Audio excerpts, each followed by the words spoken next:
ಇವತ್ತು ಕೊರೋನಾ ಮಹಾ ಅಭಿಯಾನ ಮೂರನೇ ಹಂತ ಅಂದ್ರೆ ಜನಸಾಮಾನ್ಯರಿಗೆ ಕೊಡುವಂತ ಟೈಮ್ ಬಂದೇ ಬಿಟ್ಟು ಇಡೀ ಜಗತ್ತಿಗೆ ಕೊರೋನಾ ಲಸಿಕೆ ಪೂರೈಸುತ್ತಿರುವಂತ ಭಾರತದಲ್ಲಿ ಇವತ್ತಿನಿಂದ ಸಾಮಾನ್ಯ ಜನರಿಗೂ ಲಸಿಕೆ ಹಂಚಿಕೆ ಸ್ಟಾರ್ಟ್ ಆಗಿದೆ. ಪ್ರಧಾನಿ ಮೋದಿ ಅವರೇ ಇವತ್ತು ಲಸಿಕೆ ಹಾಕಿಸಿಕೊಂಡು ಆತಂಕ ಬಿಟ್ಟು ವ್ಯಾಕ್ಸಿನ್ ತಗೊಳ್ಳಿ ಅಂತ ಮನವಿಯನ್ನ ಮಾಡಿಕೊಂಡಿದ್ದಾರೆ.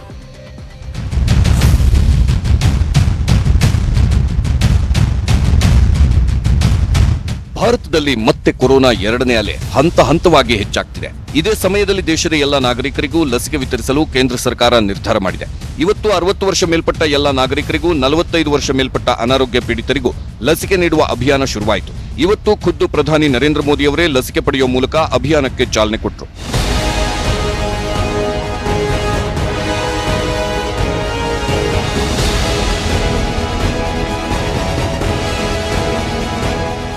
ದೆಹಲಿ ಏಮ್ಸ್ ಆಸ್ಪತ್ರೆಯಲ್ಲಿ ಇವತ್ತು ಪ್ರಧಾನಿ ಮೋದಿ ಭಾರತ್ ಬಯೋಟೆಕ್ ಸಂಸ್ಥೆಯ ಕೋವ್ಯಾಕ್ಸಿನ್ ಲಸಿಕೆ ಪಡೆದರು.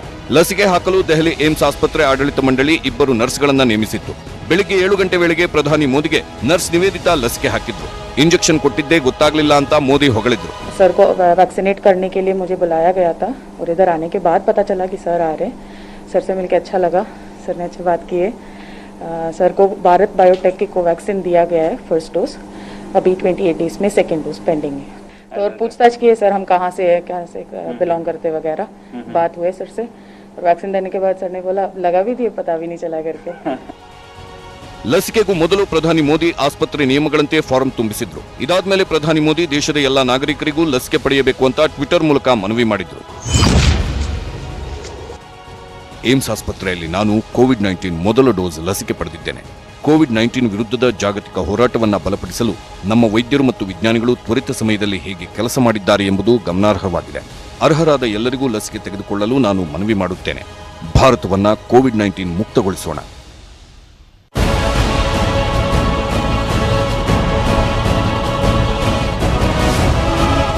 ಪ್ರಧಾನಿ ಮೋದಿ ಲಸಿಕೆ ಪಡೆದ ಬೆನ್ನಲ್ಲೇ ಬಿಹಾರ ಸಿಎಂ ನಿತೀಶ್ ಕುಮಾರ್ ಲಸಿಕೆ ತಗೊಂಡ್ರು. ಮುಂಬೈನ ಜೆಜೆ ಆಸ್ಪತ್ರೆಯಲ್ಲಿ ಎನ್ಸಿಪಿ ಲೀಡರ್ ಶರದ್ ಪವಾರ್ ಕೂಡ ಲಸಿಕೆ ಪಡೆದ್ರು. Bureau report, news 18 Kannada. ಇನ್ನು ಕರ್ನಾಟಕದಲ್ಲೂ ಇವತ್ತು 1950 ಹಿರಿಯ ನಾಗರಿಕರು ಲಸಿಕೆ ಪಡೆದ್ರು. ಕೆಲವು ಕಡೆ ತಾಂತ್ರಿಕ ಸಮಸ್ಯೆ ಆಯಿತು. ಹಿರಿಯ ನಾಗರಿಕರು ಸಿಟ್ಟಾದಂತ ಘಟನೆ ಕೂಡ ನಡೆಯಿತು.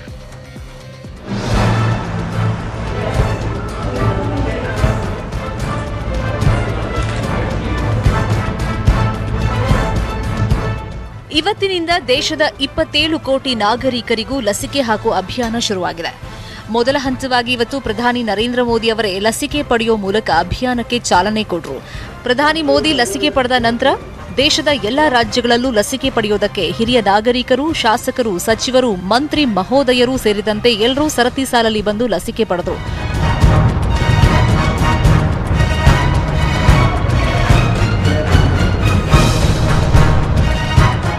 ಉತ್ತರ ಕನ್ನಡದ ಶಿರಸಿಯಲ್ಲಿ ಆರೋಗ್ಯ ಸಚಿವ ಡಾಕ್ಟರ್ ಕೆ ಸುಧಾಕರ್ ಲಸಿಕೆ ಅಭಿಯಾನಕ್ಕೆ ಚಾಲನೆ ಕೊಟ್ಟರು.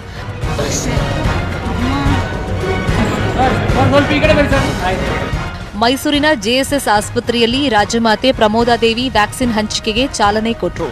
ನೃತ್ಯಗಾರ್ತಿ ವಸುಂಧರಾ ದೊರೆಸ್ವಾಮಿ ಮೊದಲ ಲಸಿಕೆ ಪಡೆದರು. ಕೊಡಗಿನಲ್ಲಿ ವಿರಾಜಪೇಟೆ ಶಾಸಕ ಕೆಜಿ ಬೋಪಯ್ಯ ಲಸಿಕೆ ಪಡೆದು ಅರ್ಧ ಗಂಟೆ ಆಸ್ಪತ್ರೆಯಲ್ಲೇ ಅಬ್ಸರ್ವೇಷನ್ ಇದ್ರು. ಎಲ್ಲರೂ ಲಸಿಕೆ ಪಡೆಯೋಕೆ ಮನವಿ ಮಾಡಿದ್ರು. ಮಾನ್ಯ ಪ್ರಧಾನಮಂತ್ರಿಗಳು ಇವತ್ತು ಬೆಳಿಗ್ಗೆ ಅವರೇನೆ 7 ಗಂಟೆಗೆ ಏಮ್ಸ್ ಸಂಸ್ಥೆಗೆ ಭೇಟಿಯನ್ನ ಕೊಟ್ಟು ನವದೆಹಲಿಯಲ್ಲಿ ಅವರೇ ಖುದ್ದಾಗಿ ಇವತ್ತು ಲಸಿಕೆಯನ್ನ ಕೂಡ ತೆಗೆದುಕೊಂಡಿರ್ತಕ್ಕಂಥದ್ದು ನಮಗೆಲ್ಲ ಕೂಡ ಪ್ರೇರಣೆ ಆಗಿದೆ ಅಂತ ಕೂಡ ನಾವು ಹೇಳಬೇಕಾಗ್ತದೆ. ಯಾರು ಭಯ ಬೀಳೋ ಅವಶ್ಯಕತೆ ಇಲ್ಲ. ಯಾಕೆ ಈಗ ಸುಮಾರು ಜನ ತಗೊಂಡಿರೋರ ಜೊತೆಗೆ ನಾನು ಮಾತಾಡಿದ್ದೀನಿ. ಅದು ಭಯ ಬೀಳೋ ಅಂಥದ್ದೇನಿಲ್ಲ. ತೊಂದರೆ ಆಗೋದನ್ನು ಕಡಿಮೆ ಮಾಡೋದಕ್ಕೆ ಅಂತ ಕೊಡ್ತಾ ಇರೋದ್ರಿಂದ ತಗೊಳ್ಳೋದ್ರಲ್ಲಿ ಏನು ತೊಂದರೆ ಆಗಲ್ಲ. ಸೊ ಎಲ್ರಿಗೂ ಒಳ್ಳೆಯದಾಗಲಿ, ಬೇಗ ಈ ಕೊರೋನಾ ಮುಕ್ತ ಆಗಲಿ.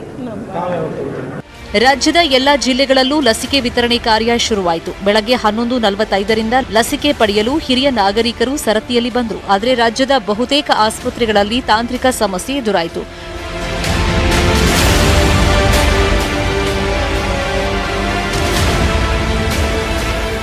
ಕೊರೋನಾ ಲಸಿಕೆ ವಿತರಣೆಗೆ ಆರೋಗ್ಯ ಅಧಿಕಾರಿಗಳು ಸಿದ್ಧತೆ ಮಾಡಿಕೊಂಡಿಲ್ಲ ಅಂತ ಹಿರಿಯ ನಾಗರಿಕರು ಸಿಟ್ಟನ್ನ ಹೊರಹಾಕಿದ್ರು.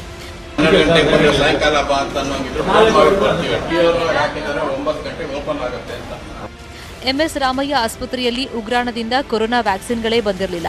ವ್ಯಾಕ್ಸಿನ್ ಪಡೆಯೋದಕ್ಕೆ ಹಿರಿಯ ನಾಗರಿಕರು ಕಾದು ಕುಳಿತಿದ್ರು. ಮಧ್ಯಾಹ್ನ 1 ಗಂಟೆ ಮೇಲೆ ಲಸಿಕೆ ಹಂಚಿಕೆ ಕೆಲಸ ಶುರುವಾಯಿತು.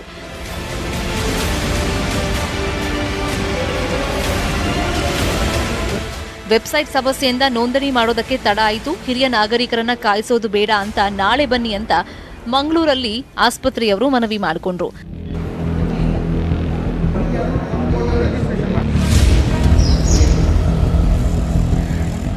ಧಾರವಾಡ ಜಿಲ್ಲಾಸ್ಪತ್ರೆಯಲ್ಲಿ ಸರ್ವರ್ ಸಮಸ್ಯೆ ಎದುರಾಯಿತು. ಎಲ್ಲ ಸಿದ್ಧತೆ ಮಾಡಿಕೊಂಡಿದ್ರೂ ಲಸಿಕೆ ಹಂಚಿಕೆ ಲೇಟ್ ಆಯಿತು.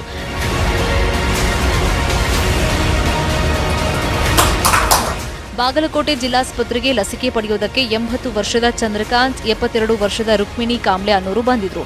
ಟೆಕ್ನಿಕಲ್ ಸಮಸ್ಯೆಯಿಂದ ಬರಿಗೈಯಲ್ಲಿ ವಾಪಸ್ಸಾದ್ರು.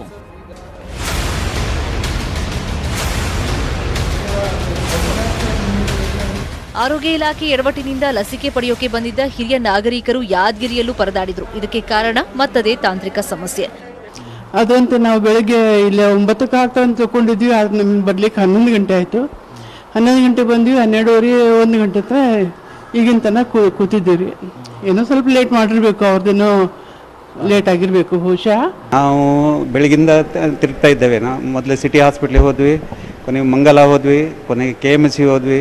ಅವರೆಲ್ಲ ಹೇಳೋದು ನೀವು ಗೌರ್ಮೆಂಟ್ ಹಾಸ್ಪಿಟ್ಲಿಗೆ ಹೋಗಿ ಅಂತೇಳಿ. ಕೊನೆಗೆ ಇಲ್ಲಿ ಬಂದ್ವಿ. ಇಲ್ಲಿ ಬಂದರೆ ಇವರು ರಿಸೆಪ್ಷನಲ್ಲಿ ಹೇಳ್ತಾರೆ ಅವರಿಗೆ ಇದ್ರ ಬಗ್ಗೆ ಸರಿಯಾದ ಮಾಹಿತಿ ಇಲ್ಲ, ಯಾವಾಗ ಸ್ಟಾರ್ಟ್ ಆಗ್ತದೆ ಏನಂತ ಗೊತ್ತಿಲ್ಲ. ಮನೆಯಿಂದ ಪೋರ್ಟಲ್ ಓಪನ್ ಮಾಡಿದ್ವಿ, ಬರಲಿಲ್ಲ. ಇಲ್ಲಿ ಬಂದ ಮೇಲೂ ಮಾಡಿದ್ವಿ, ಬರಲಿಲ್ಲ.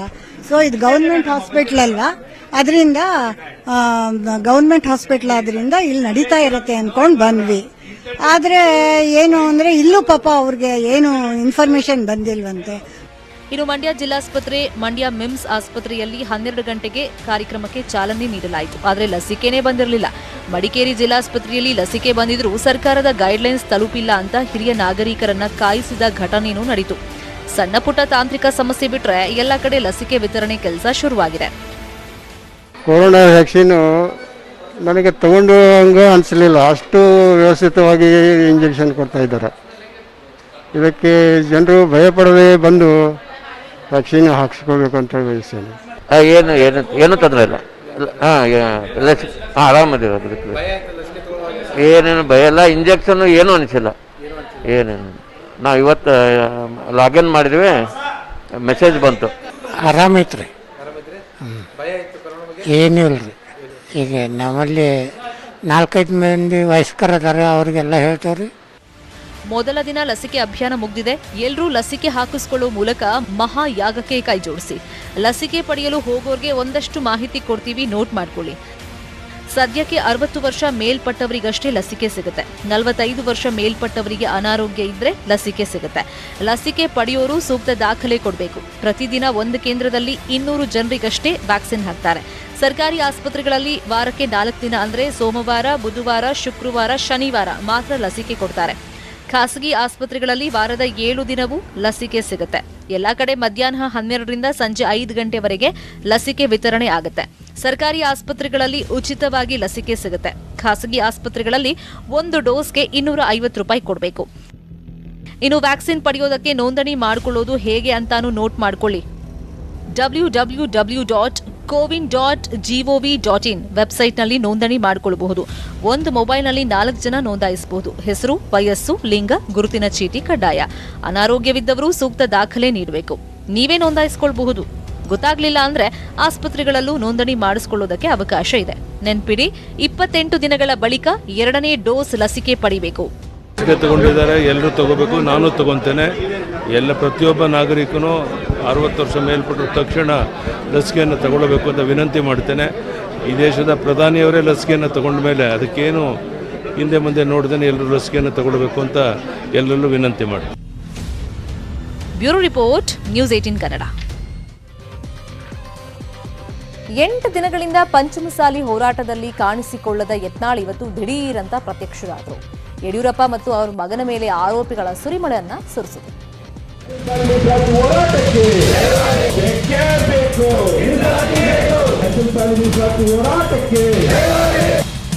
ಫ್ರೀಡಂ ಪಾರ್ಕ್ನಲ್ಲಿ ನಡೀತಾ ಇರೋ ಪಂಚಮಸಾಲಿ 2A ಮೀಸಲಾತಿ ಹೋರಾಟ ಇನ್ನಷ್ಟು ತೀವ್ರವಾಗ್ತಿದೆ.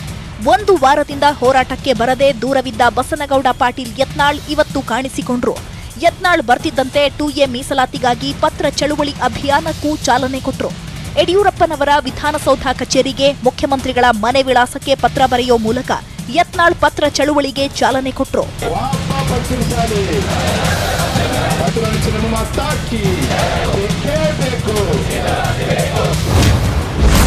2A ಹೋರಾಟದಲ್ಲಿ ಟಾರ್ಗೆಟ್ ಬಿಎಸ್ವೈ ಅಂಡ್ ಸನ್.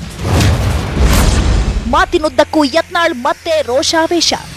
8 ದಿನಗಳಿಂದ ಯಡಿಯೂರಪ್ಪರ ಬಗ್ಗೆ, ಯಡಿಯೂರಪ್ಪ ಪುತ್ರ ವಿಜಯೇಂದ್ರ ಬಗ್ಗೆ ಚಕಾರ ಎತ್ತದ ಯತ್ನಾಳ್ ಇವತ್ತು ಒಂದೇ ದಿನ ಇರೋ ಬರೋ ಸಿಟ್ಟನ್ನೆಲ್ಲ ಹೊರಗೆ ಹಾಕಿದ್ರು.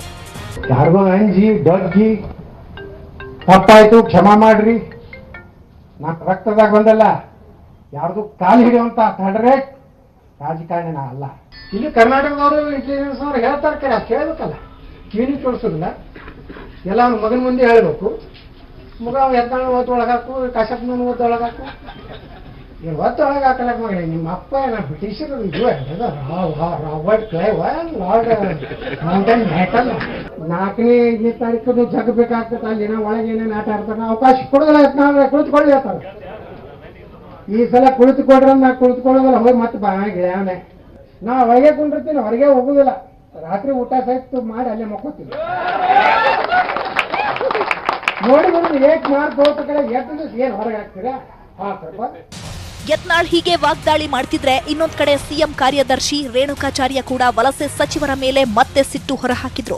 ಇವತ್ತು 58ನೇ ಬರ್ತ್ಡೇ ಆಚರಿಸಿಕೊಂಡು ಹಾಲಿನ ಅಭಿಷೇಕ ಮಾಡಿಸಿಕೊಂಡು ವಲಸೆ ಸಚಿವರ ಮೇಲೆ ಸಿಟ್ಟು ಹೊರಹಾಕಿದ್ರು.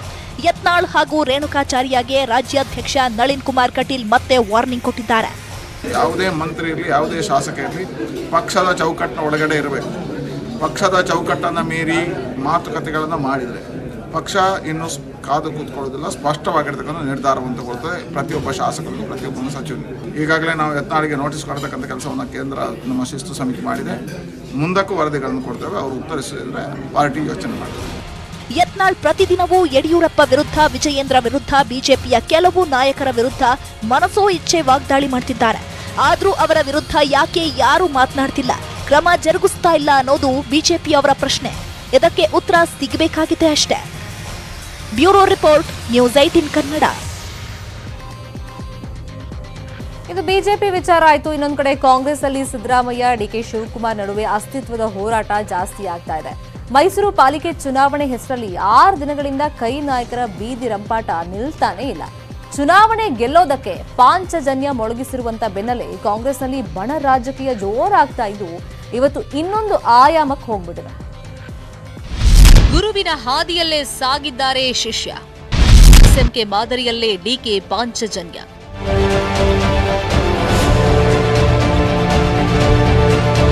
ಅದು 1999 ಕೋಲಾರ ಜಿಲ್ಲೆ ಮುಳಬಾಗಿಲು ತಾಲೂಕಿನ ಕುರುಡುಮಲೆಯಲ್ಲಿ ಪಾಂಚಜನ್ಯ ಮೊಳಗಿಸಿದ್ರು ಎಸ್ಎಂ ಕೃಷ್ಣ.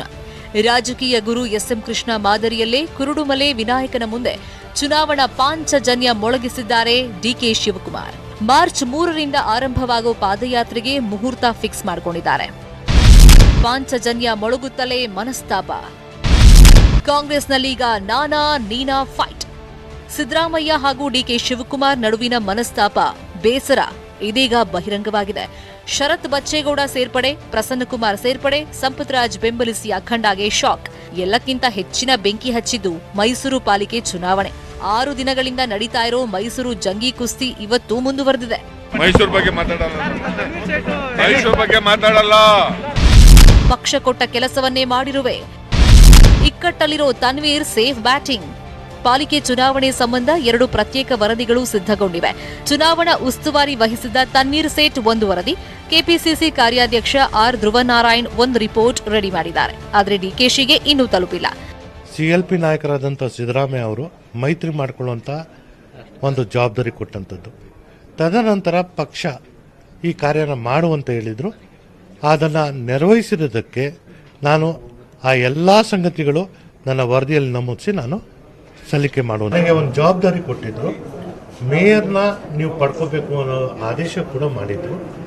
ಅಲ್ಲಿ ಇದ್ದಂಥ ಸನ್ನಿವೇಶಗಳು ಮತ್ತು ಉಂಟಾದಂಥ ಪರಿಸ್ಥಿತಿಯಲ್ಲಿ ಮೇಯರ್ ಮಾಡ್ಕೊಳ್ಳೋಕೆ ಆಗಿಲ್ಲ, ಡೆಪ್ಟಿ ಮೇಯರ್ ಆಯಿತು. ನನಗೆ ಈ ಜವಾಬ್ದಾರಿ ಕೊಟ್ಟಂತಹ ದಿನದಿಂದ ಚುನಾವಣೆ ಮುಕ್ತಾಯ ಆದವರೆಗೂ ನಡೆದಂಥ ಎಲ್ಲ ವಿದ್ಯಮಾನಗಳನ್ನ ನಾನು ನಮೂದಿಸಿ ವರದಿ ಮಾಡಿದೆ. ಅತ್ತ ಕುರುಡುಮಲೆಯಲ್ಲಿ ಮಾತನಾಡಿದ ಡಿಕೆ ಯಾರೊಂದಿಗೂ ಯಾವ ಮನಸ್ತಾಪವೂ ಇಲ್ಲ ಅಂತ ಹೇಳಿದ್ದಾರೆ. ಯಾವ ಗುಂಪು ಇಲ್ಲ, ಎಲ್ಲ ಒಂದೇ ಒಂದು ಗುಂಪು, ಕಾಂಗ್ರೆಸ್ ಗುಂಪು. ಬೇರೆ ಬೇರೆ ಕಡೆ ಎಲ್ಲ ಕೆಲವು ಇಶ್ಯೂಸ್ ಇರ್ತದೆ, ಅದೆಲ್ಲ ನಾವು ಲೋಕಲ್ ಅಲ್ಲಿ ಬಿಟ್ಬಿಡ್ತೀವಿ. ನೋಡ್ರಿ, ಯಾವ ಸಿಎಂ ಇಲ್ಲ, ಪೈಪೋಟಿನಿಲ್ಲ. ಫಸ್ಟ್ ಕಾಂಗ್ರೆಸ್ ಕಾರ್ಯಕರ್ತರು ಕಾಂಗ್ರೆಸ್ ಪಕ್ಷ ತರಬೇಕು. ಈ ಬೆನ್ನಲ್ಲೇ ಜೆಡಿಎಸ್ ವರಿಷ್ಠ ಎಚ್.ಡಿ. ದೇವೇಗೌಡರು ಮತ್ತೊಂದು ಶಾಕ್ ಕೊಟ್ಟಿದ್ದಾರೆ. ಸಿದ್ದರಾಮಯ್ಯ ಅವರನ್ನ ತೆಗಳುತ್ತಲೇ ರಾಷ್ಟ್ರ ರಾಜಕಾರಣಕ್ಕೆ ಹೋಗ್ಲಿ ಅಂತಾನು ಸಿದ್ದರಾಮಯ್ಯ ಅವರಿಗೆ ಸಲಹೆಯನ್ನ ಕೊಟ್ರು. ನಮ್ಮನ್ನ ಲೆಕ್ಕಕ್ಕಿಟ್ಕೊಳ್ಳಿಲ್ಲ, ಕೊನೆಯವರೆಗೂ ನಮ್ಮ ಪಕ್ಷಕ್ಕೆ ತೆಗೆದುಕೊಳ್ಳಿಕ್ಕೆ ಪ್ರಯತ್ನ ಮಾಡಿ. 18 ಇಟ್ಕೊಂಡು ನಮ್ಮಲ್ಲಿ ಒಂದು 16 ದಿನದ ಮೇಲೆ ಅವ್ರ ಕಣ್ಣು ಇಟ್ಕೊಂಡಿದ್ರು. ಅಖಂಡ ಮನೆ ಬೆಂದ ವಿಚಾರದಲ್ಲೂ ಸಿದ್ದು ಹಾಗೂ ಡಿಕೆ ನಡುವೆ ಒಳ ಫೈಟ್ ನಡೀತಾ ಇದೆ. ಸಂಪತ್ ರಾಜ್ ಪರ ಬ್ಯಾಟ್ ಮಾಡಿದ ಡಿಕೆಶಿಗೆ ಟಾಂಗ್ ಕೊಟ್ಟು ಸಿದ್ದುಗೆ ಅಖಂಡ ಜೈ ಅಂತ ಹೇಳಿದ್ದಾರೆ. ನನಗೆ ಹೇಳಕ್ಕೆ 200% ಟಿಕೆಟ್ ಸಿಗಲ್ಲ ಅಂತ ಹೇಳಕ್ ಅವ್ರು ಯಾರು? ಅವ್ನು ನಿನ್ನೆ ಮೊನ್ನೆ ಪಕ್ಷಕ್ಕೆ ಬಂದಿರೋದು. ಫಸ್ಟ್ ಗುಂಪುಗಾರಿಗೆ ಬಿಡಿ, ಅವನ ಯಾವನ್ ಇವನ್ ಯಾವನ್ ಅನ್ನೋದು ಬಿಡಿ.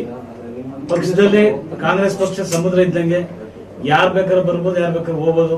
ಸರ್ ನೋಡಿ, ನಮ್ ಜಮೀರ್ ಅಣ್ಣವ್ರು ಒಂಥರ ಹುಲಿ ಇದ್ದಂಗೆ. ಅವರು ಎಲ್ಲಾ ಜನಾಂಗ ಜಾತಿ ಭೇದ ಇಲ್ಲದಂತ ಮನುಷ್ಯ, ಎಲ್ಲಾರ ಜೊತೆ ತಗೊಂಡೋಗ್ತಾರೆ. ಅವರು ಪಕ್ಷಕ್ಕಾಗಿ ದುಡಿತಾರೆ, ಪಕ್ಷದಲ್ಲಿ ಕೆಲಸ ಮಾಡಕ್ ಅವ್ರು ಸಿದ್ಧವಾಗಿದ್ದಾರೆ. ಅಂತವ್ರು ನಾವು ಬೆಳೆಸಬೇಕು, ಪಕ್ಷ ಮುಂದಕ್ಕೆ ಬರಬೇಕು, ಅವ್ರ ಮುಂದಕ್ಕೆ ನಮ್ಮ ರಾಜ್ಯದಲ್ಲಿ ಪಕ್ಷ ತರಬೇಕು ಅನ್ನೋದೇ ಒಂದು ಗುರಿ ಇಟ್ಕೊಂಡು ಏನಾಗಿಲ್ಲ ಅಂದ್ರೆ ನಮ್ಮ ಸಿದ್ದರಾಮಯ್ಯ ಸಾಹೇಬ್ರ ನೇತೃತ್ವದಲ್ಲಿ ನಾವು ಡೆಲ್ಲಿಗೆ ಹೋಗಿ ಮನವಿ ಪತ್ರ ಕೊಡ್ತೀವಿ. ಸಿದ್ದರಾಮಯ್ಯ ಅವರು ಬರ್ತಾರ? ಕರ್ಕೊಂಡು ಹೋಗ್ತೀನಿ ಸರ್, ಕೇಳ್ಬಿಟ್ಟು ಕರ್ಕೊಂಡು ಹೋಗ್ತೀನಿ ಸರ್. ಈಗ ನಾನೊಬ್ಬ ಕ್ಷೇತ್ರದ ಶಾಸಕ, ನನಗೆ ಅವರು ಮಾನ್ಯತೆ ಕೊಟ್ಟಿಲ್ಲ ಅಂದ್ರೆ ನಾವು ಹೋಗಿ ಹೈಕಮಾಂಡ್ ಕೊಡ್ಲೇಬೇಕಾಗತ್ತಲ್ಲ ಸರ್. ಪಾಲಿಕೆ ಫೈಟ್ಗೆ ಹೈಕಮಾಂಡ್ ಎಂಟ್ರಿ. ಪಾಲಿಕೆ ಚುನಾವಣಾ ವರದಿ ಕೇಳಿದ ಹೈಕಮಾಂಡ್. ರಾಜ್ಯ ಕಾಂಗ್ರೆಸ್ನಲ್ಲಿ ಆಗ್ತಿರೋ ಭಿನ್ನಮತದ ಬಿರುಗಾಳಿ ಬಗ್ಗೆ ಮೈಸೂರು ಪಾಲಿಕೆ ಚುನಾವಣೆಯ ನೈಜಾಂಶದ ವರದಿ ಕೇಳಿದೆ ಹೈಕಮಾಂಡ್. ಎಐಸಿಸಿ ಕಾರ್ಯದರ್ಶಿ ಮಧು ಯಾಸ್ಕಿಗೌಡ ನೇಮಕ ಮಾಡಿದ್ದು ನಾಳೆಯೇ ಬೆಂಗಳೂರಿಗೆ ಬರ್ತಾ ಇದ್ದಾರೆ. ರಾಹುಲ್ ಗಾಂಧಿ ಸೂಚನೆ ಮೇರೆಗೆ ಆಗ್ತಿರೋ ಈ ಬೆಳವಣಿಗೆಯಿಂದ ಡಿಕೆ ಹಾಗೂ ಸಿದ್ದು ಗುಂಪಿನಲ್ಲಿ ಆತಂಕ ತಳಮಳ ಎದ್ದಿದೆ. Bureau report, news 18 Kannada. Welcome back. ಪಂಚರಾಜ್ಯಗಳಲ್ಲಿ ಎಲೆಕ್ಷನ್ ಪ್ರಚಾರದ ಅಖಾಡ ಸಖತ್ತಾಗಿತ್ತು. ರಾಹುಲ್ ಗಾಂಧಿ ಡಾನ್ಸು, ಪುಷಪ್ ಮಾಡಿದ್ರು. ದೀದಿ ಸಿಟ್ಟು, ನಾಯ್ಡುಗೆ ಪೊಲೀಸರ ಕಾಟ, ಹೀಗೆ 16 ಇಂಟ್ರೆಸ್ಟಿಂಗ್ ಮತಬೇಟೆ ನಡೆಯಿತು.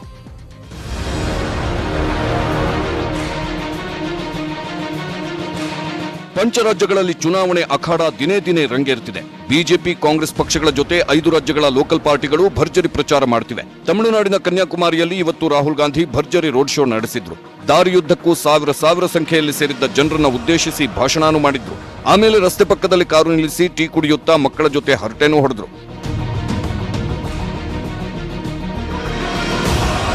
ಇದಾದ್ಮೇಲೆ ಸೆಂಟ್ ಜೋಸೆಫ್ ವಿದ್ಯಾರ್ಥಿಗಳ ಜೊತೆ ಸಂವಾದ ನಡೆಸಿದ್ರು. ರಾಹುಲ್ ಗಾಂಧಿಯವರೇ, ನಿಮ್ಗೆ 50 ವರ್ಷ, ಈಗಲೂ ನೀವು ಫಿಟ್ ಆಗಿದ್ದೀರಾ? ಫಿಟ್ ಆಗಿದ್ರೆ ಪುಷಪ್ ಚಾಲೆಂಜ್ ಸ್ವೀಕರಿಸ್ತೀರಾ ಅಂತ ವಿದ್ಯಾರ್ಥಿನಿ ಸವಾಲ್ ಹಾಕಿದ್ರು. ಆಗ ರಾಹುಲ್ ಗಾಂಧಿ ಪುಷಪ್ ಶುರು ಮಾಡೇ ಬಿಟ್ರು.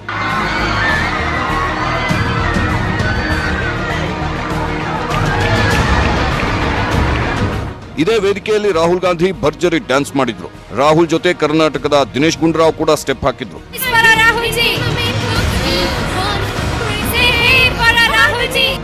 ಅಸ್ಸಾಂನ ಗೌಹಾಟಿಯಲ್ಲಿ ಮತಬೇಟೆಗೆ ಇಳಿದಿರೋ ಕಾಂಗ್ರೆಸ್ನ ಪ್ರಿಯಾಂಕಾ ಗಾಂಧಿ ಇವತ್ತು ಕಾಮಾಖ್ಯ ಟೆಂಪಲ್ಗೆ ಭೇಟಿ ಕೊಟ್ಟು ಪೂಜೆ ನೆರವೇರಿಸಿದ್ರು.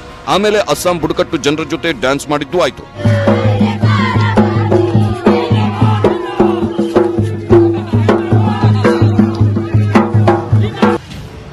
ಪಶ್ಚಿಮ ಬಂಗಾಳದಲ್ಲಿ ಕಮಲ ಅರಳಿಸೋಕೆ ಬಿಜೆಪಿ ನಾಯಕರು ಭರ್ಜರಿ ಪ್ರಚಾರ ಮಾಡುತ್ತಿದ್ರೆ, ಬಿಜೆಪಿಯನ್ನ ಬಗ್ಗುಬಡಿಯೋಕೆ ಮಮತಾ ಬ್ಯಾನರ್ಜಿ ಮೈತ್ರಿಕೂಟ ರಚಿಸುತ್ತಿದ್ದಾರೆ. ಎಡಪಂಥೀಯ ಪಕ್ಷಗಳು, ಕಾಂಗ್ರೆಸ್, ಟಿಎಂಸಿ ಪಕ್ಷಗಳು ಸೀಟು ಹಂಚಿಕೆ ಮಾಡಿಕೊಳ್ಳೋ ಕೆಲಸ ಮಾಡುತ್ತಿದೆ. ಇವತ್ತು ಮೊದಲ ಸುತ್ತಿನ ಸಭೆಯೂ ನಡೆಯಿತು. ಆಂಧ್ರಪ್ರದೇಶದ ಚಿತ್ತೂರಿನಲ್ಲಿ ಬೈ ಎಲೆಕ್ಷನ್ ನಡೆಯುತ್ತಿದೆ. ಚಿತ್ತೂರಿನಲ್ಲಿ ಪ್ರಚಾರ ಮಾಡೋಕೆ ಅಂತ ಇವತ್ತು ಮಾಜಿ ಸಿಎಂ ಚಂದ್ರಬಾಬು ನಾಯ್ಡು ಏರ್ಪೋರ್ಟ್ಗೆ ಬಂದಿದ್ರು. ಆದ್ರೆ ಪೊಲೀಸರು ಅವರನ್ನ ಹೋಗೋಕೆ ಬಿಡ್ಲಿಲ್ಲ. ಆಗ ನಾಯ್ಡು ಏರ್ಪೋರ್ಟ್ನಲ್ಲಿ ನೆಲದ ಮೇಲೆ ಕೂತ್ಕೊಂಡು ಪ್ರಶ್ನೆ ಮಾಡಿದ ಘಟನೆಯೂ ನಡೆಯಿತು. ತಮಿಳುನಾಡಿನಲ್ಲಿ ಎಲೆಕ್ಷನ್ ರಂಗೇರ್ತಿದೆ. ಅಣ್ಣಾ ಡಿಎಂಕೆ ಪಕ್ಷದವರು ಮತದಾರರ ಮನವೊಲಿಸೋಕೆ 16 ಕಾರ್ಯಕ್ರಮ ರೂಪಿಸುತ್ತಿದ್ರೆ, ಕರುಣಾನಿಧಿ ಪುತ್ರ ಡಿಎಂಕೆ ಪಕ್ಷದ ಎಂಕೆ ಸ್ಟಾಲಿನ್ ಇವತ್ತು 68ನೇ ವರ್ಷದ ಬರ್ತ್ಡೇ ಆಚರಿಸಿಕೊಂಡ್ರು. ಬರ್ತ್ಡೇ ಪ್ರಯುಕ್ತ ಕರುಣಾನಿಧಿ ಸಮಾಧಿಗೆ ಪೂಜೆ ಸಲ್ಲಿಸಿ ಅಲ್ಲೇ ಪ್ರಚಾರ ಮಾಡ್ತಾ ಮತಬೇಟೆಗಿಳಿದ್ರು. Bureau report, news 18 Kannada. ಮತ್ತಷ್ಟು ಸುದ್ದಿ ನೋಡೋಣ ಬ್ರೇಕ್ ಆದ್ಮೇಲೆ.